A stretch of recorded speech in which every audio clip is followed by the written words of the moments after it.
So friends, आप कैसे हैं?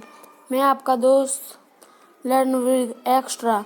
मैं आज आपको पढ़ाऊंगा भारत की खोज। तो चलिए लेट्स स्टार्ट।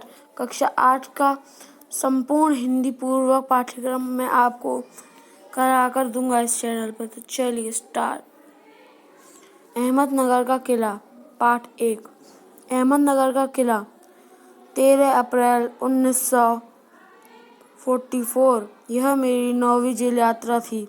यह जवाहरलाल नेहरू की लिखी हुई बुक है। यह जवाहरलाल नेहरू अपने जीवन की इसमें विख्यात कर रहे हैं कि उनके साथ क्या क्या हुआ अहमदनगर के किले में। यह मेरी 9वीं जेल यात्रा थी। हमें यहाँ आए 20 महीने से अधिक समय हो चुका था। जब हम यहाँ पहुँचे तो अंधियारे आकाश में झिलमिलाते दूजे के चांद ने हमारा स्वागत किया। शुल्क पक्ष शुरू हो चुका था। इसे अंडरलाइन कर लें। शुल्क पक्ष शुरू हो चुका था। एग्जाम में बहुत पूछा जाता है। तब से हर बार जब नया चांद उगता तो जैसे मुझे याद दिला जाता कि मेरे कारावास का 1 महीना बीत गया है। इसे भी अंडरलाइन कर लें।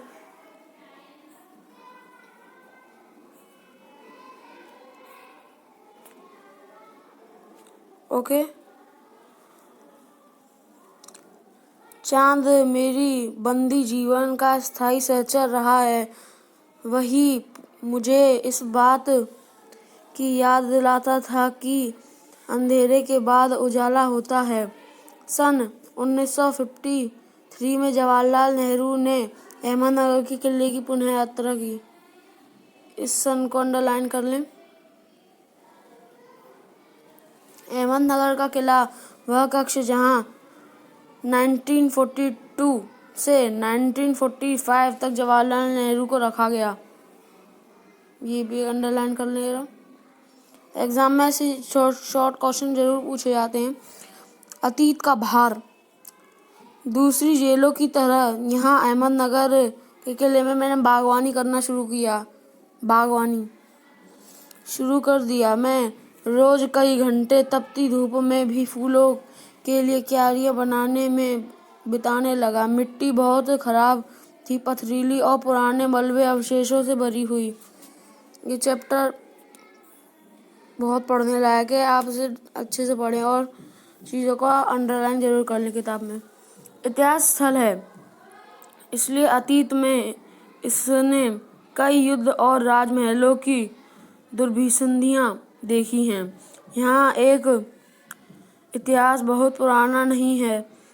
घटनाओं की दृष्टि से इसकी कोई विशेष अहमियत भी नहीं है, पर इससे जुड़ी एक घटना आज भी याद की जाती है। यह घटना है चांद बीबी नाम की एक सुंदर महिला की। इसे अंडरलाइन कर लें। चांद बीबी।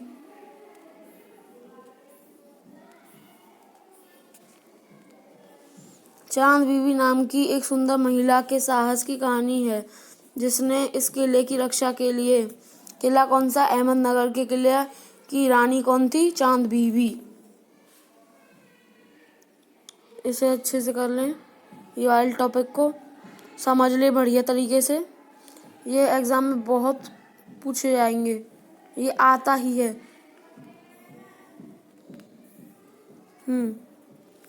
चांद बीबी नाम की एक सुंदर महिला के साहस की कहानी है, जिसने इस किले की रक्षा के लिए अकबर की शाही सेना के विरुद्ध हाथ में तलवार उठाकर अपनी सेना का नेतृत्व किया, पर अंत में उसकी हत्या उसके ही एक आदमी के साथ हुई। इसे देख लें, याद कर लें। खुदाई के दौरान हमें जमीन की सतह के बहुत नीचे दबे हुए प्राचीन दीवारों के हिस्से और कुछ गुदों और इमारतों के ऊपरी हिस्से मिले। हम बहुत दूर नहीं जा सके क्योंकि न अधिकारियों की इसकी मंजूरी मिली और न ही हमारे पास इस काम को जारी रखने के साधन थे। अब मैंने कुदाल छोड़कर हाथ में कलम उठा ली थी, पर मैं जब तक आज़ाद नहीं हो जाता और कर्म के माध्यम से वर्तमान को अपने अनुभव का हिस्सा नहीं बना लेता, मैं उसके बारे में नहीं लिख सकता। ना ही पैगंबर की भूमिका अख्तियार कर मैं फिलहाल भविष्य के बारे में लिख सकता हूँ। बचा रहता है अतीत पर मैं उसके बारे में भी किसी इतिहासकार या विद्वान की तरह विद्वानतापूर्ण शैली में नहीं लिख सकता। मैं पहले की ही तरह अपने आज के विचारों और क्रियाकलापों के साथ संबंध स्थापित करके ही उसके बारे में कुछ लिख सकता हूँ। गेट ने एक बार कहा था कि इस तरह का इतिहास लिखन अतीत के भारी बोझ से एक सीमा तक राहत दिलाता है। अतीत का दबाव भला हो या बुरा, दोनों तरह अभिभूत करता है। कभी कभी यह दबाव दम घोंटू होता है, खास तौर पर उन लोगों के लिए जिनकी जड़ें बहुत पुरानी शताब्दियों में हुई हैं, मसलन भारत और प्राचीन की सभ्यताएं। आखिर मेरी विरासत क्या है? मैं किन बातों का उत्तराधिकारी हूँ? क्या उन सब का कितने पेज रह गए इसमें? चलिए, ये वाला चैप्टर पूरा होने वाला है। दोनों तरह अभिभूत करता है। कभी कभी यह दबाव दमघोंटू है, खास तौर पर उन लोगों के लिए जिनकी जड़ें बहुत पुरानी सभ्यताओं में होती हैं, मसलन भारत और प्राचीन की सभ्यताएं। आखिर मेरी विरासत क्या है? मैं किन बातों का उत्तराधिकारी हूँ? क्या उन सब का जिसे मानवता ने दासियों हजारों साल के दौरान हासिल किया, उसकी विजयों के उल्लास का, उसकी पराजयों की दुखद यंत्रणा का, मानव के उन हैरतअंगेज साहसिक कार्य का जिनकी शुरुआत युगों पहले हुई और जो अब भी जारी हैं और हमें आकर्षित करती हैं। मैं इस सब का वारिस हूँ, साथ ही उस सब का भी जिसमें पूरी मानव जाति की साझेदारी है। हम भारतवासियों की विरासत में एक खास बात है जो अनोखी नहीं है, क्योंकि कोई व्यक्ति औरों के एकदम अलग नहीं होता। अलबत्ता एक बात हम लोगों पर विशेष रूप से लागू होती है जो हमारे रक्त, मांस और अस्थियों में समाई है। इसी विशेषता से हमारा वर्तमान रूप बना है और हमारा भावी रूप बनेगा। इसी वरिष्ठ विरासत का विचार और वर्तमान पर इसे लागू करने की बात एक लंबे अरसे से मेरे मन में घर किए है।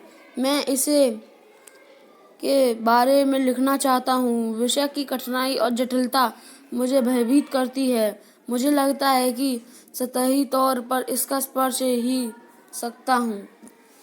यह पाठ आज हमारा कंप्लीट हो गया। अगर आपको इससे संबंधित नोट्स चाहिए तो आप मेरे को कमेंट कर दीजिएगा। मैं इससे संबंधित नोट्स की वीडियो जल्दी ही बना दूंगा। इसमें आप थोड़ी तारीखों का याद रखेंगे ना, तो आप जल्दी से सीख जाएंगे और अच्छे मार्क्स आ जाएंगे आपके। ये टॉपिक तो आप जरूर पढ़ लेना, ये वाले। ठीक है, धन्यवाद। मैं आपका दोस्त मृदुल सारस्वत आपके साथ फिर एक नई वीडियो के साथ वापस लौटूंगा। धन्यवाद।